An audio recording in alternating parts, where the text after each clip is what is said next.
Hello दोस्तों, आप सुन रहे हैं ब्लडी हॉरर स्टोरीज।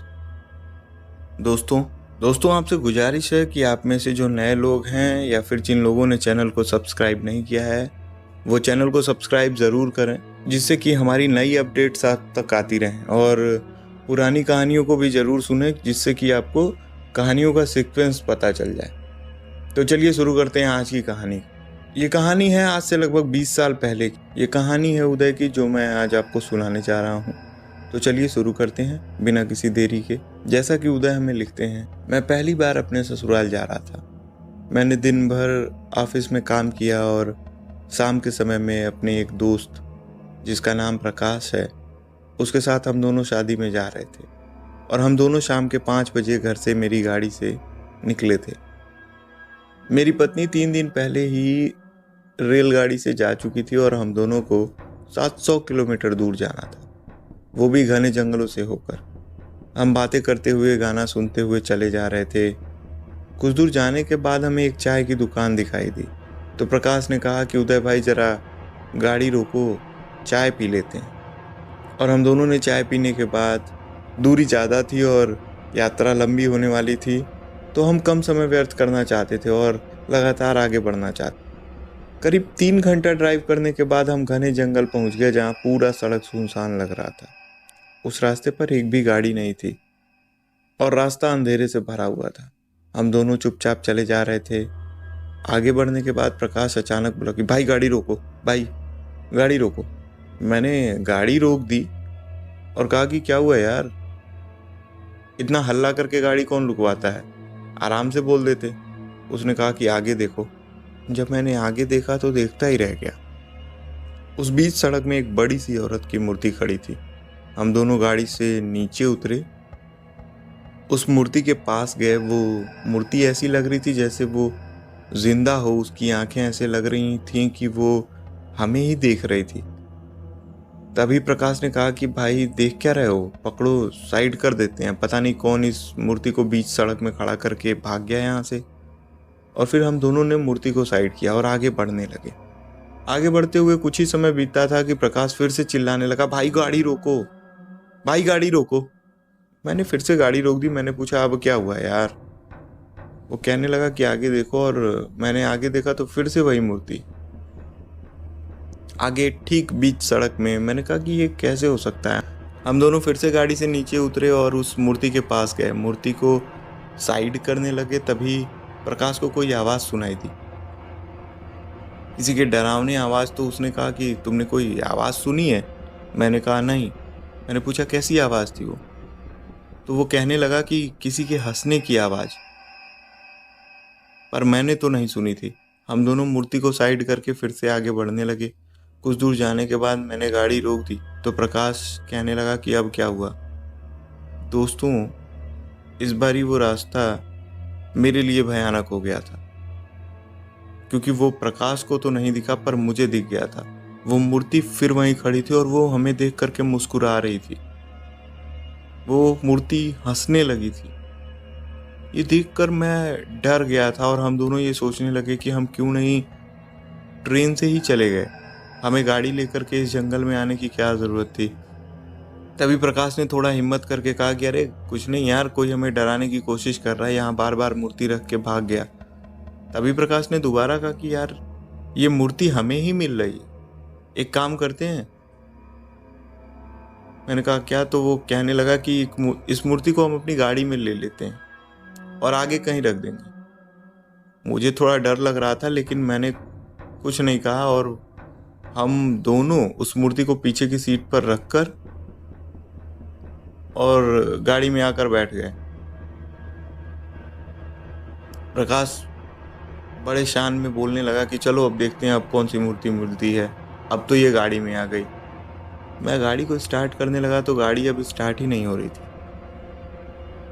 अचानक पीछे से आवाजें आने लगी कि तुम अपने मौत को साथ ले जा रहे हो, तुमने अपने मौत को चुन लिया है। मैंने प्रकाश की तरफ देखा और हम दोनों ने नजरों ही नजरों में एक दूसरे से पूछ लिया कि ये कैसी आवाज है और कहाँ की है, पर हम दोनों को कोई अंदाजा नहीं था। हमने भगवान का नाम लिया और गाड़ी को स्टार्ट किया तो गाड़ी स्टार्ट हो गई और फिर हम आगे बढ़ने लगे। कुछ देर आगे बढ़ने के बाद हमें एक नदी का पुल मिला तो मेरे दोस्त प्रकाश ने कहा कि गाड़ी रोको और इस मूर्ति को इसी पुल के नीचे फेंक देते हैं। और मैंने कहा कि मैं नहीं जाऊंगा, मुझे बहुत डर लग रहा है। तो प्रकाश ने कहा कि तुम गाड़ी में रहना, मैं इसे फेंक कर आता हूँ। वो अकेले ही मूर्ति को लेकर फेंकने के लिए जाने लगा। तभी प्रकाश के चिल्लाने की आवाज आने लगी, उदय भाई बचाओ, उदय भाई। मैं गाड़ी से नीचे उतरा और दौड़कर वहां पर पहुंचा। और जब मैंने चारों तरफ घूम के देखा तो वहां पर कोई भी नहीं था। मैंने आवाज लगाई तो मुझे गाड़ी के पीछे से आवाज आने लगी।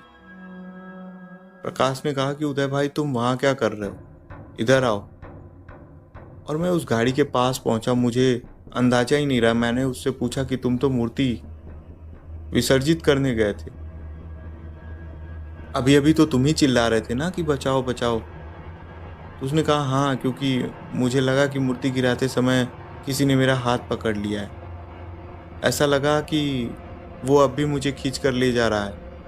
मैंने कहा कि तुम ठीक तो हो ना? तो वो कहने लगा कि हाँ मैं ठीक हूँ। और फिर हम दोनों गाड़ी में झट से बैठ गए और आगे बढ़ने लगे। मैंने कहा मुझे वहां पर कुछ भी ठीक नहीं लग रहा था। और बातें करते हुए हम दोनों आगे बढ़ते चले गए। करीब 1 घंटा आगे बढ़ने के बाद हमें एक ढाबा दिखाई दिया। अब रात के 1 बज रहे थे और मैंने कहा कि चलो प्रकाश कुछ खा लेते हैं, जाते जाते सुबह हो जाएगी।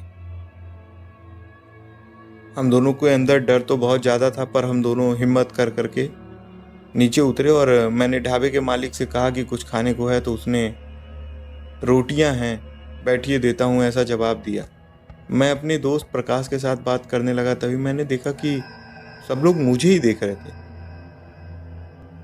मुझे कुछ समझ नहीं आ रहा था, सब लोग मुझे ही क्यों देख रहे थे। तभी एक बूढ़ा आदमी मेरे पास आया और मुझसे पूछने लगा कि लगातार तुम किससे बात कर रहे हो? मैंने कहा कि बाबा जी मैं अपने दोस्त से बात कर रहा हूँ। मेरी आवाज़ लड़खड़ाने लगी थी उसके इस सवाल पर बूढ़ा आदमी कहने लगा कि लेकिन तुम्हारे अलावा यहाँ पर कोई नहीं है बेटा, ये सीट तो खाली है जिसकी तरफ तुम मुंह करके बात कर रहे हो। मुझे कुछ समझ में नहीं आया। मैंने कहा कि ये तो मेरा दोस्त है, ये यहीं बैठा है। तो बाबा जी कहने लगे कि यहाँ कोई भी नहीं है बेटा। तो मैंने कहा कि आपको दिखाई नहीं दे रहा होगा। तभी सारे लोग मेरे पास आए और मुझसे कहने लगे कि तुम्हारे सिवा यहाँ पर कोई नहीं है, हम सबकी बातों का भरोसा करो। और अचानक मैंने देखा कि मेरा दोस्त वहां से उठा और उठकर दरवाजे तक गया, मुझे बाय बाय करते हुए, और दरवाजा बंद करके वो अंदर चला गया। तभी उस बूढ़े आदमी ने कहा कि तुम किस रास्ते से आए हो? तो मैंने वो रास्ता बताया। तो वो आदमी मुझसे कहने लगा कि तुम्हें पता नहीं वो रास्ता कितना शापित है, वहां से रात के समय कोई भी नहीं आता। वो सड़क श्रापित है और जरूर तुम्हारे दोस्त के साथ कुछ हुआ होगा बेटा। तुम पूरी कहानी हमें बताओ। तो मैंने जो कुछ हुआ था वो सब बताया। तो वो बूढ़े आदमी ने कहा कि तुम आराम करो और हम सब सुबह जाकर देखेंगे आखिर क्या हुआ था। और मैं सुबह होने का लगातार इंतजार करने लगा। जब सुबह हुई तो हम सब लोग वहां जाकर देखने लगे। मेरे साथ गांव के 10-20 लोग भी थे, जो वहां के गांव वाले ही थे। जब हम उस पुल के नीचे पहुंचे तो हमने देखा कि प्रकाश की लाश नदी के किनारे पड़ी थी। और उस दिन मैंने अपने दोस्त को खो दिया था। उस दिन जो आवाज वो चिल्ला रहा था, यानी कि वो लोग कहते हैं कि वो मूर्ति जिंदा है, यानी उस दिन वो जो आवाज जो वो चिल्ला रहा था वो सच थी। और मैंने उसी दिन उसे खो दिया था। वहाँ के लोग कहने लगे कि वो मूर्ति जिंदा है और जब भी उसके साथ कोई गलत करना चाहेगा तो उसके साथ वही हाल करती है। वो उस दिन मैंने अपने दोस्त को खो दिया और उसके दूसरे दिन मैं शादी के घर भी नहीं गया। उस दिन के बाद मैं कभी भी रात के समय सफ़र पर नहीं जाता हूँ। आप सभी को भी इन चीज़ों से बचने की सलाह देता हूँ। कहानी अच्छी लगी हो तो सब्सक्राइब कीजिएगा चैनल को, ताकि आप हमारे अपडेट्स को लगातार पाते रहें। हमारी पुरानी कहानियों को फॉलो कीजिएगा, जिससे कि आपको कहानियों के सीक्वेंस समझ में आते रहें। मिलते हैं अगली कहानी के साथ।